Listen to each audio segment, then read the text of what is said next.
Okay, appreciate that.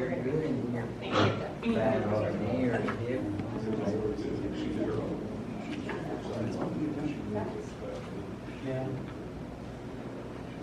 Well, then we should do some of the presentations and want kids here. We'll stop and then go ahead. Okay. And that might come. Oh, okay, perfect. Should be like.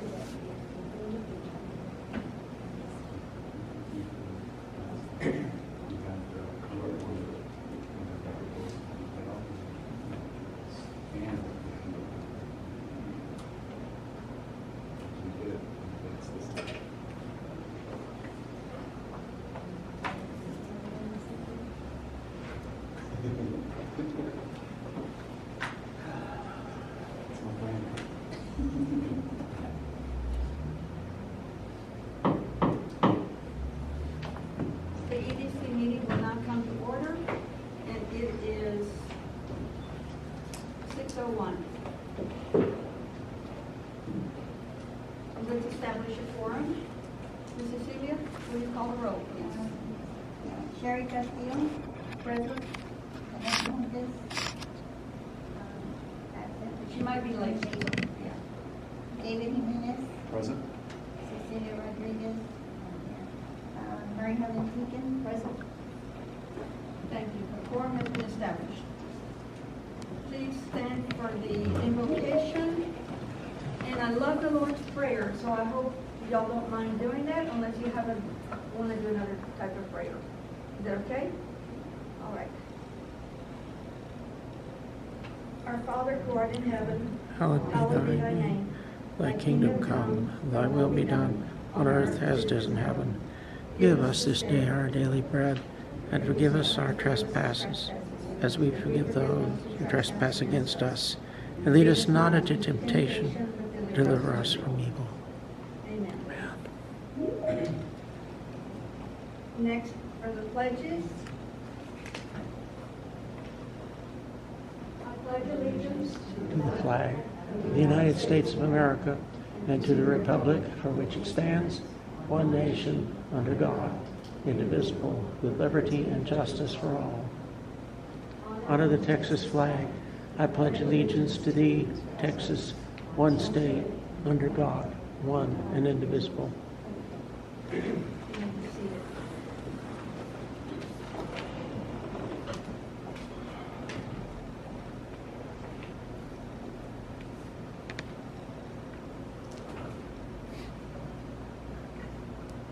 The next item are public comments. Do we have any public comments at this time? Okay, since there are none, I will not read the rules. Is that okay? But it's on your agenda. The next item, item number 2, is a consent agenda. We have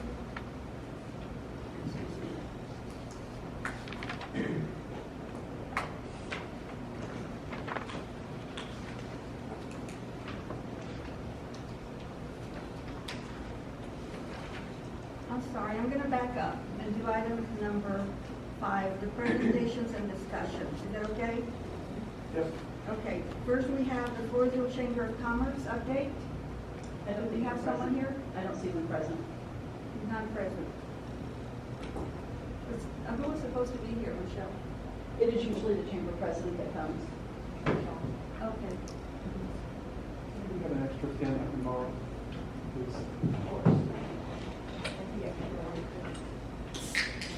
I got it. Thanks. Okay, the next item, item B, under number 5, is the FEDC contracts and agreements. I know that there's been a request for copies of the agreements. We've not received all of those yet. We're still doing look for those. Some of the contracts that I have seen, I did some history on some of the contracts, at least 2 of the contracts. When I looked at those, when it was under previous administration and staff, several of the contracts had gone to legal for legal review. And what was provided to the attorney, there were attorney's comments, but in the final drafts of the contracts that were executed, the attorney's comments were not taken into consideration. So that's one thing moving forward. If you want to renew new contracts, I recommend that when you make a motion to renew or enter into a contract, that you make it contingent upon legal review, approval for that. Also, in a lot of these, in terms of contracts and agreements, when you do a sponsorship, it's my recommendation that you enter into a sponsorship agreement rather than just say, you know, here's money, here's a check, go with your event. And what we specifically want to do in that agreement is specify what the economic outcome is going to be for that sponsorship. So just a couple of ideas moving forward with the contracts. I know some of them are coming up for renewal with the new fiscal year. Just something for you to consider. Thank you, sir. So right now, You have a question? you have a question. It's not necessary, I'm sorry. If we could have a look at those comments from the previous attorney's opinions before we rush into doing a new contract. Sure. Save us a lot of money. No, we can go to you. All right, thank you. Anyone else? All right, on to the next item, C. Blue Dot Technologies presentation on use for business retention and expansion, business engagement, project tracking, reporting, and more. Liz Strong, is she here? She's- Oh, okay.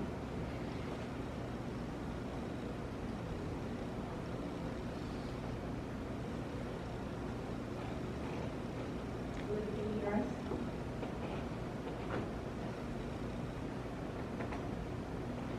She's in the office, she says that we need. Or she like her,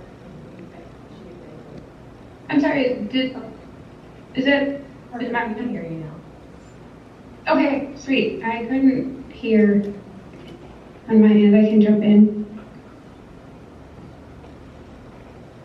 Hi, everyone.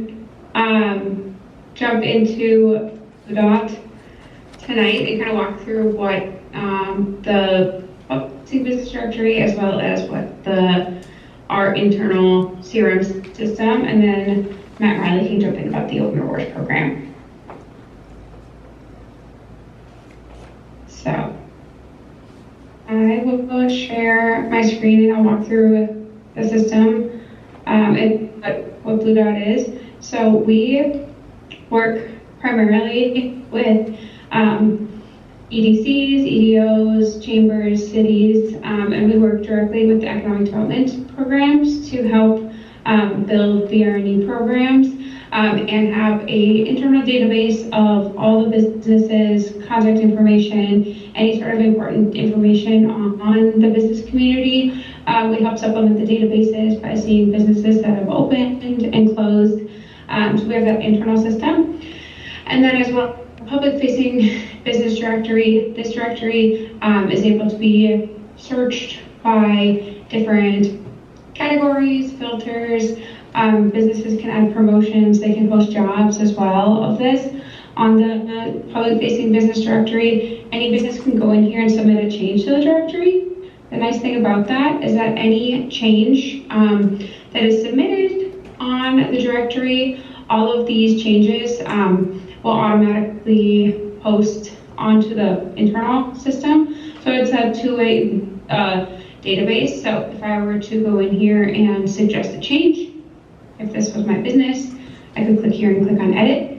If I wanted to go in here and add a job, for instance, I could enter in a job, and then as the business owner, I would just be prompted to give my name and email address. Any change that were happen, you get an email which would send you a notification to be able to approve or deny that change. Changes made to hours, any of those other, address, any of that information that we would have on the internal system would automatically update that system as well. So it's a really great way to have a shared database where you wouldn't have to maintain a public-facing directory as well as an internal system of record, as we would just share the database and you don't have to spend energy maintaining both of them. On the internal system, you're able to go into any sort of business profile. You can see email communications, log activities. So business, you can log engagements if you're doing business visits, sponsorship meetings, ribbon cuttings, referrals. any sort of activity that you might have with this business. A business could also take surveys, emails can show up back and forth. You can also track projects.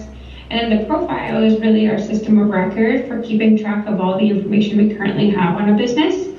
So in the profile, this would be all the information that we have on the public-facing profile. We have the hours of operation, contact details, and then any sort of custom information that we might collect on a business.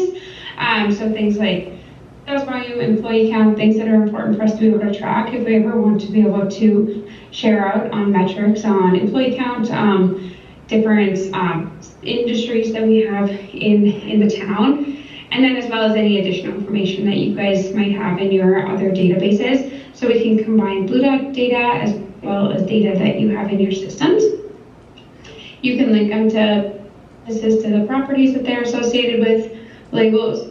If a business has taken surveys, notes, documents, and link businesses together. So you really only need one system to be able to have an entire record database of all of the business information that you might need on your community. With businesses, you can also go in and you could send out emails to either all the businesses in the community. So you could just send an email to all the businesses and reach out to them to send out a survey, upload an attachment. You can send out an email to all the businesses in one system rather than having to have multiple systems to be able to do mass emailers. The nice thing about sending it out through here is that as we're adding new businesses and refreshing the monthly database, we'll continue to add any of those additional businesses on our end. So you don't have to always have to manually add those. You can also send emails to different segments of businesses. So if you just wanted to reach out to businesses downtown, just businesses that are listed on the public-facing directory, businesses with less than 10 employees, people do those for tons of different programming reasons when it comes to business retention and expansion, but also when it comes to emergency services, if you just need to email businesses in certain areas of town, or different businesses that might meet different program requirements. That's a really great way to be able to kind of act as like another assistant in your office by having the catalog of all the businesses, contact information, and then being able to use the Max Mailer tool. You can also track surveys, projects. We just added the properties module, so this is a brand new module we just uploaded. So this is not any additional service charge on our side, but on the properties, we can easily also do the same thing on the property side as well. So if you want to email property owners, brokers, potential opportunities that you're looking to expand, this is a great way to be able to add this. So it's a new functionality that just launched in the system that we're really excited about. We just added it earlier, about a month ago. So it's a newer functionality on our side, on the directory side on our system. And then when it comes down to any sort of activity that we are having, we can easily report out on it. So if there was different emails or phone calls that were recorded that you want to be able to share in a report, that's something you'd be able to pull out of the system. So the system, there were no businesses that were added in 30 days in the community, but every time we're seeing new businesses that have opened or closed, this is going to be reflected here. On our monthly data refreshes, we were able to show how many businesses we updated. It shows you any of the additional information that we've updated. So if they're updating the employee count or the sector of the business or finding a different new metrics that we haven't found yet, that's where we pull them all in. So that comes in on a monthly basis, but the system iterates directly with that public-facing directory. So any changes that you make in either system automatically reflect on the other.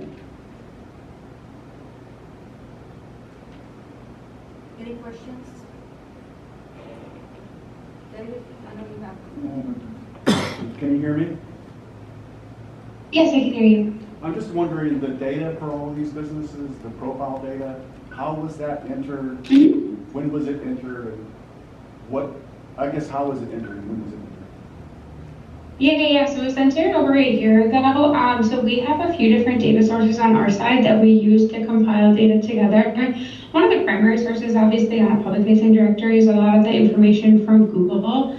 So like business hours or like websites, a lot of that information that already exists on a Google profile, we're able to pull that in, which makes it really nice for business owners. They don't need to update directories since we're going to update that on a monthly basis.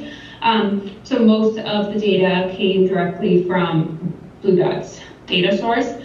We just pulled businesses within the city boundaries. So, but we can easily supplement if there's additional data that needs to be added at any time. We're always happy to add additional data, but most of it came in a year ago, and then we updated on a monthly basis.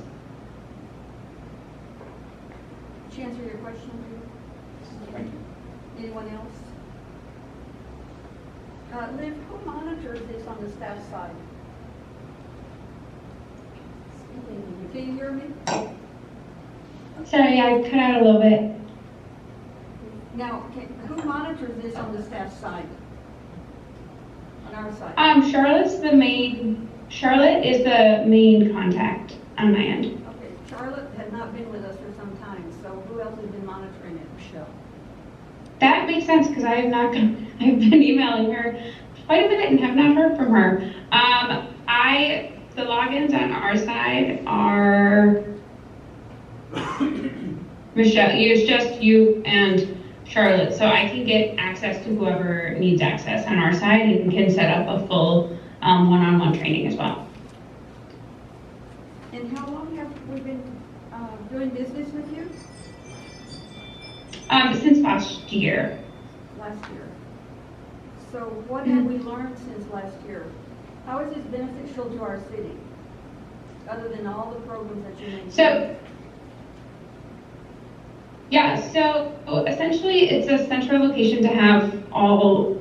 When I originally set the system up, I don't believe there was a clear idea of how many businesses existed in city limits because there was not a central database recorded in a system prior, let alone knowing the exact types of industries that we had in the community or having a public-facing business directory for the businesses on that side, which is the main goals that we were going to accomplish.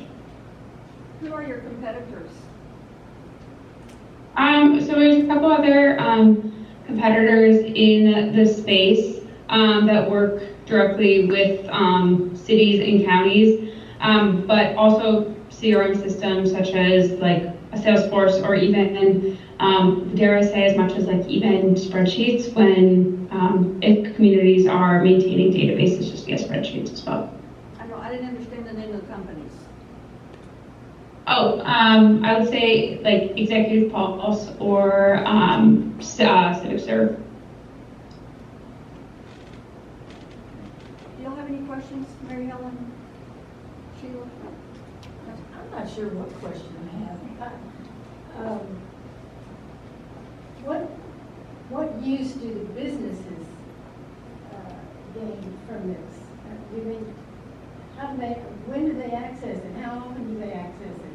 How do you know people from the outside are accessing it? You mean our staff? Yeah. Is the juice worth the squeeze is what I'm asking. Yeah, no, that's a great question. So typically the system isn't accessed like this I have pulled up right here. So that's an internal tool because it's a contact. We have a contact database. You can send out those group emails. It's more so an internal tool for you to be able to reach out to businesses and have a direct profile of how many employees that a business has, what type of industry that we currently collect, what that contact information is for those businesses, and having a centralized location for all of the information in one system rather than having emails scattered amongst your inbox. Having a separate tool to be able to send emails to businesses, having a public-facing business directory for the businesses. The purpose is that the businesses don't have to continually give you all this information because we're able to source it online and to be able to pull all of this into a centralized database for the internal staff to use. I guess what I'm trying to understand, you've been with us for a year, and most of us on the board are new. So what has been the benefit for the city since you've been with us? What's the biggest benefit? So the biggest benefit is that there was not a centralized database of all the businesses that existed in the city before we compiled all of it together. And knowing the types of industries that are in the community, having a centralized database to be able to build a business retention and expansion program, this has been the first time that we've had all that information centralized. Any other questions? No? Yes, Mary Ellen. Then does this take away from what the chamber is supposed to do? No, chambers and EDCs don't necessarily operate in ways that take away from each other. Being a chamber member does not necessarily take away from the work that an EDC is doing.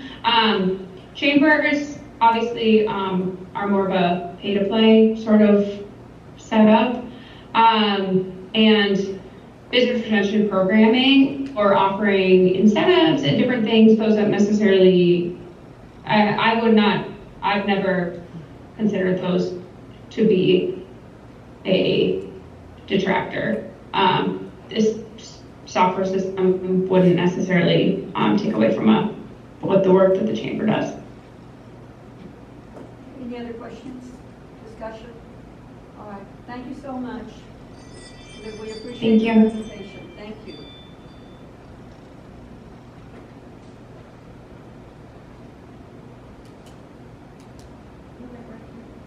Okay. Okay. All right.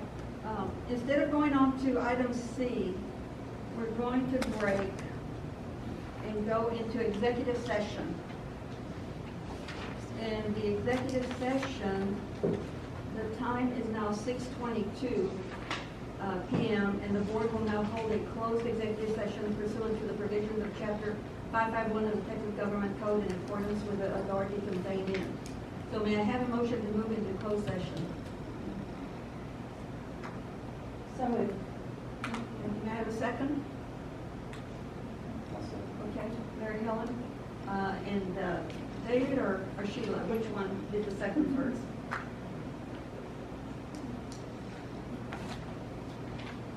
All right, all those in favor? All right, we shall go into executive session. We will be back, so y'all relax, okay?